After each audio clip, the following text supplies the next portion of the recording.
Hi everybody, Coach Brad here with Timeless Tennis. I made a mistake. I want to own up and fix it. I want to help the tennis community. I made a mistake. It's something I said recently, or not recently, but a while ago in one of my videos. I said about the shoulder coming through first.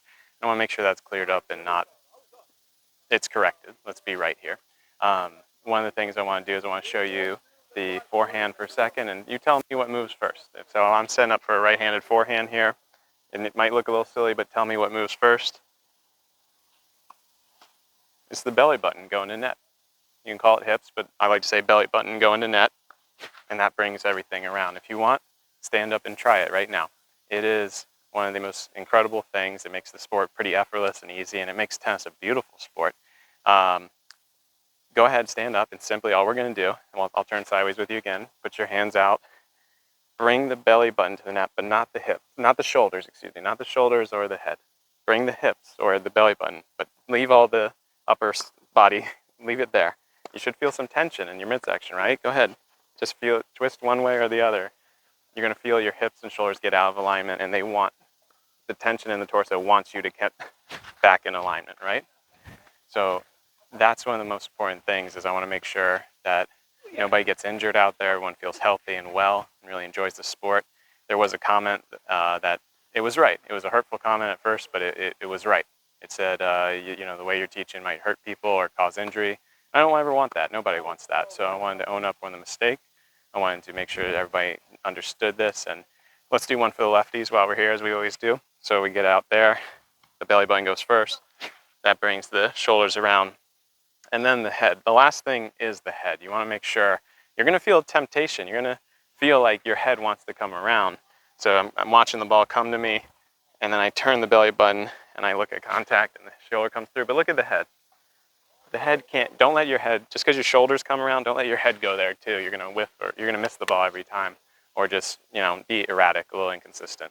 So you will see this in football quarterbacks. You will see this in baseball pitching and throwing, any swinging sport. Golfers tell me they do this. I'm not going to talk too much about golf. I don't know it very well yet, but I wanted to make sure that this is also one of those things that makes tennis a beautiful sport, is you have to do it on both sides.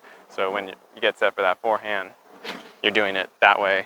Your backhand, I might do another forehand, but your backhand, we're doing it that way. We're still feeling it here. This is one of the reasons the open stance works as well. Most people don't ever really think, why does that work? Well, it works because, boom, my shoulders have created a different line than my hips. Now there's tension in there, and I can effortlessly let it go, and I can repeat it. We can repeat it, right? We can do it over and over again.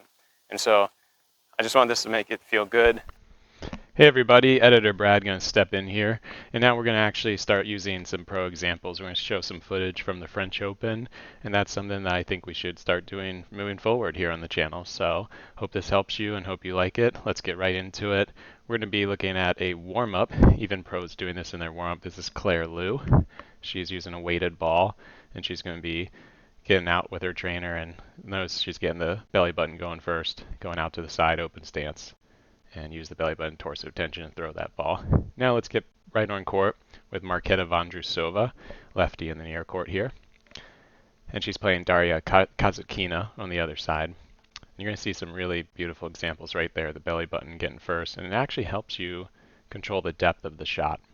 So nice exchange here, nice rally, and it's going to end here with some forehands up the line, but we'll let the footage speak for itself. Very nice, very nice. And now more love for the lefties. This is Denis Shapovalov, and he's going to be on an outside court here, and great example of the forehand. And then I do apologize to Denis. This is a backhand he's going to miss, but it's just such a beautiful example. His form is amazing. And we'll make it up to him right now, though. This is a great point where he hits both. Great job with the rotation that way, and then that backhand was scorched. That was beautiful. This is a bit of a wild point I just wanted to show, where it shows you no matter what's going on, you can set up your foundation and then use that to great power. And now back on Suzanne Lenglen. This is Cam Norrie, British lefty, fantastic player and so good at this forehand side. Just want to show one more live example. All right, finally, love for the righties. Here we go. Stefanos Tsitsipas. He did just serve this. He got a little bit of a deep return and he wanted to move around it. He's fallen back, but he got the belly button first there. And these are just some beautiful slow motion shots. So this next one, again, I'm going to step out of the way. Just let the footage speak for itself on this one right here.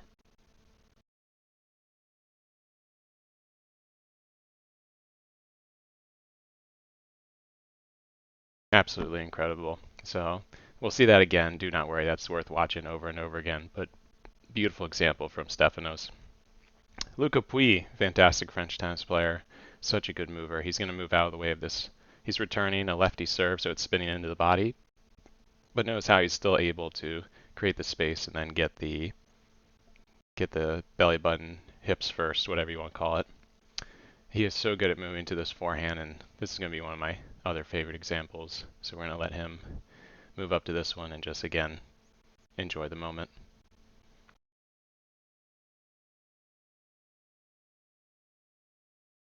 Really, really good stuff. And then coming up again from him, we're going to see another fantastic example, but this time, or it's going to be on the backhand. So here we go. This one's coming to you a little bit closer, and I just want you to, again, take a notice of the body. Fantastic body connection on his backhand. That's just it's so gorgeous to watch when the pros do it, right? Stefanos, look at the head. That's gorgeous. There's not much else you can say. This is an example of a backhand from Luca where the ball did get up on him a little bit, and he still fought it really well and used the body. But it does show you this is part of the thing to talk about moving forward in the sport. You're going to probably be better at one side or the other. Everyone is. Everyone's a little bit better at one side with their rotation than the other. And I've heard people say that the forehand is almost maxed out. It's got so much efficiency to it, as you'll see, but the backhand still has some work. Maybe we could unlock some stuff. So we'll talk about that in the future. Great example of a forehand there. And now we're going to get to Cam Norrie. Again, sorry, one more apology. These were shot vertically, a couple of these, so I had to zoom in. So apology for the lighting or aspect or focus or whatever. But this is his forehand one more time. Slow motion for the lefties and just absolutely beautiful technique using the body. So I'm going to leave you here with just some still shots from him, actually. And these are going to be of him looking at the ball, even though his belly button got through first, his hips and his shoulders. Look where his head's looking. It's down. And one more. There it is. So I'm going to leave it back to Brad on the court. Thank you so much. Tennis, you're going to have a lot of fun. You end up having to do this on both sides, no matter what kind of shot. You end up getting some little bit of that torso tension, I call it, or hip to shoulder separation. Let it help you. Let it make your game effortless and fun and repeatable. And I hope you guys stay playing tennis forever and stay injury free. Thanks for watching.